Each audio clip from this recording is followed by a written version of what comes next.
الحمدللہ رب العالمین والصلاة والسلام علی سید الانبیاء والمرسلین اما بعد۔ عزیز دوستو اور اسلامی بھائیو، آج کے درس کا عنوان ہے اللہ کے ذکر کی اہمیت۔ اللہ کے ذکر سے مراد یہ ہے کہ اللہ تعالیٰ کا ذکر کرنا، اللہ کو یاد کرنا، اللہ کی بڑائی بیان کرنا، اللہ کی تسبیح بیان کرنا، اس کو ماننا، اس کی تحلیل کرنا، اس کی تسبیح بیان کرنا، یہ مراد ہوتا ہے۔ جو آدمی اللہ رب العالمین کا ذکر کرتا ہے، اللہ تعالیٰ اس کو دنیا میں اور آخرت میں بہت زیادہ اجر عطا فرماتا ہے اور نفع سے نوازتا ہے، بلکہ اللہ رب العالمین اس کے مقام اور مرتبے کو بلند کرتا ہے اور اپنے سے قریب کرتا ہے۔ نبی کریم صلی اللہ علیہ وسلم حدیث قدسی میں ارشاد فرماتے ہیں، یقول اللہ تعالی انا عند ظن عبدی بی وانا معه اذا ذکرنی فإن ذکرنی فی نفسی ذکرته فی نفسی وإن ذکرنی فی ملأ ذکرته فی ملأ خیر منہم۔ اس حدیث کو امام بخاری نے ذکر کیا ہے اور امام مسلم نے ذکر کیا ہے۔ اللہ رب العالمین ارشاد فرماتا ہے کہ میں اپنے بندے کے گمان کے ساتھ ہوتا ہوں، یعنی جب بندہ میرا ذکر کرتا ہے تو میں اپنی بخشش کے ساتھ، میں اپنے قبول سے اس کے ساتھ ہوتا ہوں، اور جب بندہ اپنے جی میں مجھے یاد کرتا ہے تو میں بھی اسے اپنے جی میں یاد کرتا ہوں، اور جب بندہ مجھے کسی جماعت میں ذکر کرتا ہے تو میں اس سے بہترین جماعت میں اس بندے کا تذکرہ کرتا ہوں، یعنی فرشتوں میں اس کا ذکر کرتا ہوں۔ اسی طریقے سے رسول پاک صلی اللہ علیہ وسلم ارشاد فرماتے ہیں کہ کیا میں تمہیں بہترین اعمال کی خبر نہ دوں،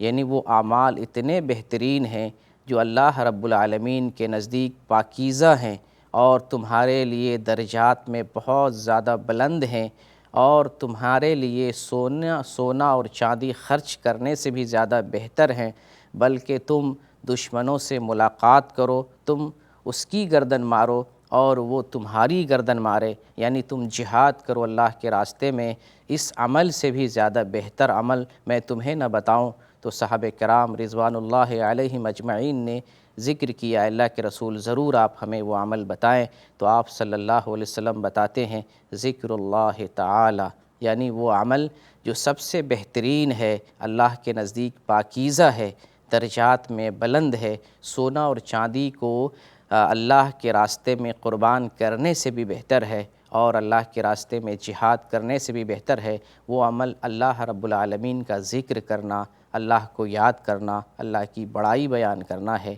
یہ حدیث امام ترمذی نے ذکر کیا ہے، حدیث نمبر 3377۔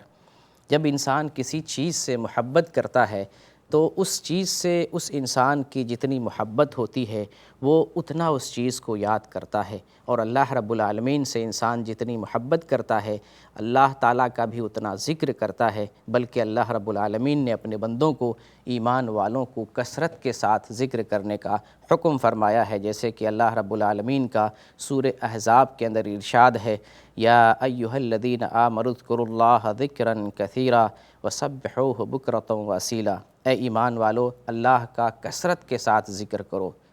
خوب اللہ رب العالمین کا تذکرہ کرو، اور صبح اور شام اللہ کی تسبیح بیان کرو۔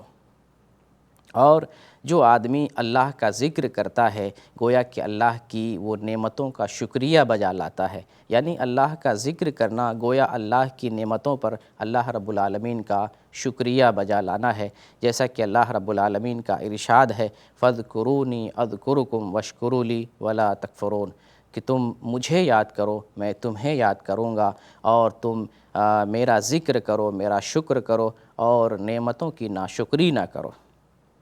اور میرے بھائیو، اللہ رب العالمین کا ذکر کیسے ہوتا ہے؟ اللہ رب العالمین کا ذکر زبان سے ہوتا ہے، اس کا جو مفہوم ہے، اس کا جو مطلب ہے، اس سے جو محبت ہے، اس کی جو عظمت ہے، ان ساری چیزوں کو ذہن میں بسانا ہوتا ہے۔ جب انسان ان ساری چیزوں کو ذہن میں بساتا ہے تو جس قدر ذکر سے محبت ہوگی، اللہ سے محبت ہوگی، اللہ سے الفت ہوگی، اور ذکر کی جس طرح سے عظمت ہوگی معنی اور مفہوم کے اعتبار سے، اللہ رب العالمین اس کو اتنا ہی فائدہ اور اتنا ہی اجر دے گا، بلکہ جو شخص جتنا ذکر کرتا ہے معنی کے ساتھ، مفہوم کے ساتھ، اس کی عظمت اور اس کی محبت کے ساتھ، تو اس کا دل زندہ ہوتا ہے، اور جس کا دل زندہ ہوتا ہے وہ اللہ کے اچھے اور نیک بندوں میں سے ہوتا ہے۔ نبی کریم صلی اللہ علیہ وسلم ارشاد فرماتے ہیں، مثل الذی یذکر ربہ والذی لا یذکر ربہ مثل الحی والمیت، کہ جو شخص اللہ کا ذکر کرتا ہے اور جو شخص اللہ کا ذکر نہیں کرتا ہے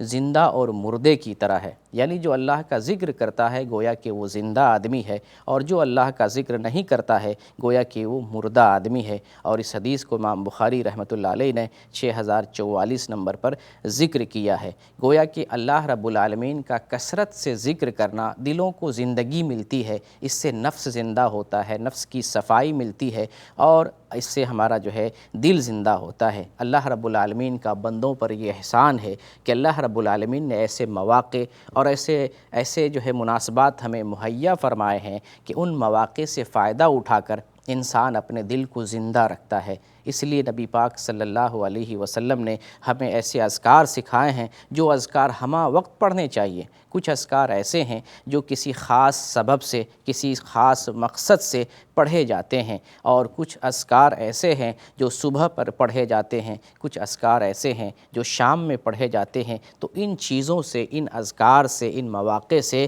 ہمارا دل زندہ رہتا ہے، اللہ سے تعلق بنا ہوا رہتا ہے، اور ہم ان لوگوں میں سے نہیں ہوتے ہیں جن کا دل غافل ہوتا ہے، جو اللہ کو یاد نہیں کرتے ہیں۔ اللہ رب العالمین کا سورہ کہف میں ارشاد ہے، وَلَا تُطِعْ مَنْ أَغْفَلْنَا قَلْبَهُ عَنْ ذِكْرِنَا وَاتَّبَعَ هَوَاهُ وَكَانَ أَمْرُهُ فُرُطًا، اور اس کی بات نہ ماننا جس کا دل اللہ کے ذکر سے غافل ہو گیا ہے۔ اور اسی طرح سے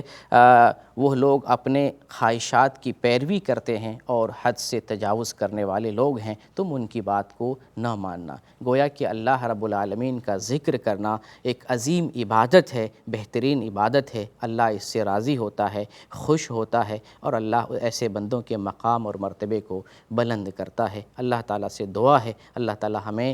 ذکر کرنے والا بنائے، ہمیں تسبیح پڑھنے والا، تہلیل پڑھنے والا، اور اپنے سے لو لگانے والا بنائے۔ آمین۔ وآخر الدعوانا ان الحمد للہ رب العالمین۔